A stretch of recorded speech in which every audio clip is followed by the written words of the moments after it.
ये है टाइटैनिक जहाज और ये है टाइटन पनडुब्बी। दोनों ही एक अधूरी दास्तान बनकर रह गए। दोनों ही अपनी मंजिल पर पहुंचने से पहले हादसे। वो बात अलग है कि जहां टाइटैनिक की मंजिल अमेरिका का शहर न्यूयॉर्क था, तो वही टाइटन पनडुब्बी की मंजिल खुद टाइटैनिक था। आसान भाषा में कहें तो टाइटन टाइटैनिक का मालबा दिखाने जा रही थी। किसी ने क्या खूब लिखा है, if your death is written in the depth of the ocean, you'll rent even a submarine to reach there। अगर आपकी मौत समुद्र की गहराई में लिखी है तो आप किराए पर पनडुब्बी लेकर भी वहां समय पर पहुंचोगे। टाइटन पनडुब्बी और उसमें बैठे यात्रियों के साथ। चलिए शुरू करते हैं टाइटन के दर्दनाक सफर को। 18 जून 2023 को टाइटैनिक जहाज के मलबे को देखने के लिए जाते हैं। अब मुझे यह बताने की बिल्कुल जरूरत नहीं है कि टाइटैनिक क्या है। करीब 111 साल पहले डूबे देखने के लिए ओशन गेट कंपनी की टाइटन पनडुब्बी कनाडा के सेंट जोन पोर्ट से अपना सफर शुरू करती है।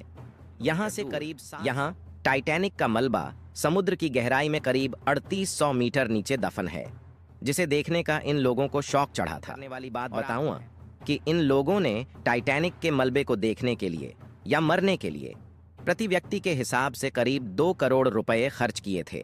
18 जून 2000 बजे ये सबमर्सिबल अपने मदरशिप से निकलकर समुंदर की गहराइयों में उतरती है, जिसे सबमर्सिबल में बैठा पायलट अपने रिमोट कंट्रोलर से नियंत्रित करता है।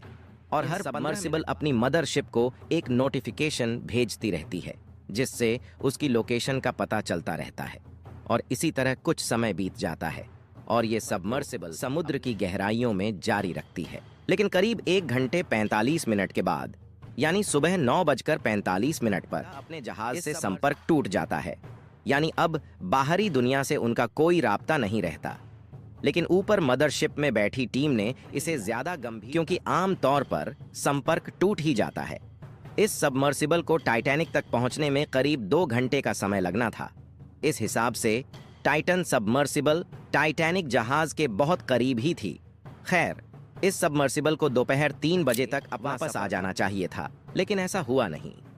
ऊपर बैठी टीम को कुछ समझ नहीं आ रहा था कि वो क्या करें। उनके पास इस सबमर्सिबल से मौजूद नहीं था।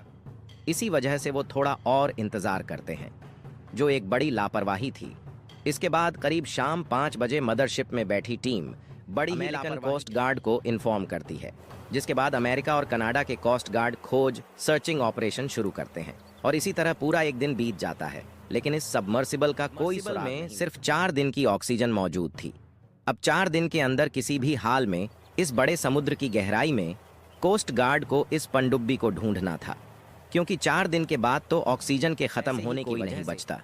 इतने बड़े समुद्र में, वो भी इतनी गहराई में, सर्च ऑपरेशन चलाना बहुत मुश्किल काम था, क्योंकि टाइटैनिक जिस जगह मौजूद है वहां अंधेरे के सिवा कुछ नजर नहीं आता। इसके अलावा लगातार खोज जारी रहती है और इसी तरह 3 दिन बीत जाते हैं। लोगों को अब भी उम्मीद होती है कि शायद इसमें बैठे हुए 5 लोग अब भी जिंदा हों, क्योंकि इसमें बैठा कोई भी व्यक्ति आम आदमी नहीं था। ओशन गेट के सीईओ स्टॉकटन रश भी शामिल थे, जिन्होंने इस सबमर्सिबल को बनाया था। इसके अलावा हेमिश हार्डिंग, पॉल हेनरी और 2 पाकिस्तानी ब्रिटिश और उनके 19 साल के बेटे सुलेमान दाऊद शामिल थे। तो बस इसी उम्मीद से कि शायद वो जिंदा हों, खोज अभियान जारी रहता है, जिसका डर था, यानी मौत की पुष्टि। 22 जून को जब कोस्ट गार्ड का रोविस, जो एक रिमोट कंट्रोल रोबोट टाइटैनिक के मलबे के पास पहुंचा, तो टाइटैनिक से करीब 500 मीटर दूर उसे टाइटन सबमर्सिबल का कुछ हिस्सा दिखा, जिससे उसे ऑपरेट कर रही टीम को यह टाइटन सबमर्सिबल का हिस्सा है, यानी अब सब कुछ खत्म हो चुका है। इस हादसे के बारे में कियास लगाए जाते हैं कि पानी के भारी दबाव सबमर्सिबल पिचककर फट गई होगी। और रिपोर्ट में यह भी कहा गया कि यह ब्लास्ट 1 सेकंड से भी कम समय में हुआ होगा। इस बात से अंदाजा लगाया जा सकता है कि पानी का दबाव वहां कैसी दर्दनाक मौत रही होगी। टाइटैनिक का मलबा देखने गई सबमर्सिबल खुद वहीं टाइटैनिक के पड़ोस में मलबा बनकर हमेशा हमेशा के लिए टाइटैनिक बनकर रह गई।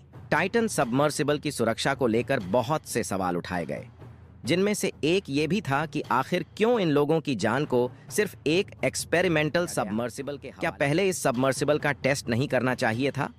हालांकि ऐसा बिल्कुल नहीं है कि इस सबमर्सिबल को बिल्कुल टेस्ट ही नहीं किया था, बल्कि लॉन्च से पीएसआई के प्रेशर पर इसको टेस्ट भी किया था, लेकिन समुद्र की गहराई में इसको टेस्ट नहीं किया गया था। ओशन गेट के सीईओ जो खुद इस हादसे में अपनी जान 2021 में एक बार कहा था कि उन्होंने इस सबमर्सिबल को बनाने के लिए कुछ नियम तोड़े हैं, यानी सुरक्षा नियम, क्योंकि नियमों के हिसाब से तो इस पनडुब्बी को होना चाहिए था।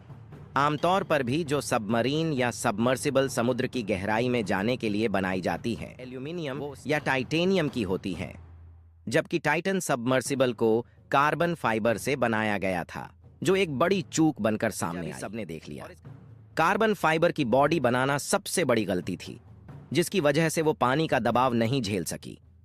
टाइटैनिक हादसे का शिकार हो गई, और सही मायनों में यह हादसा था ही नहीं, बल्कि टाइटैनिक की ही तरह एक बड़ी लापरवाही थी, क्योंकि टाइटैनिक के बनाने वाले ने भी कुछ इसी तरह की लापरवाही। तो यह तक मानना था कि टाइटैनिक कभी डूब ही नहीं सकता। को देखने के लिए यहाँ क्लिक करें।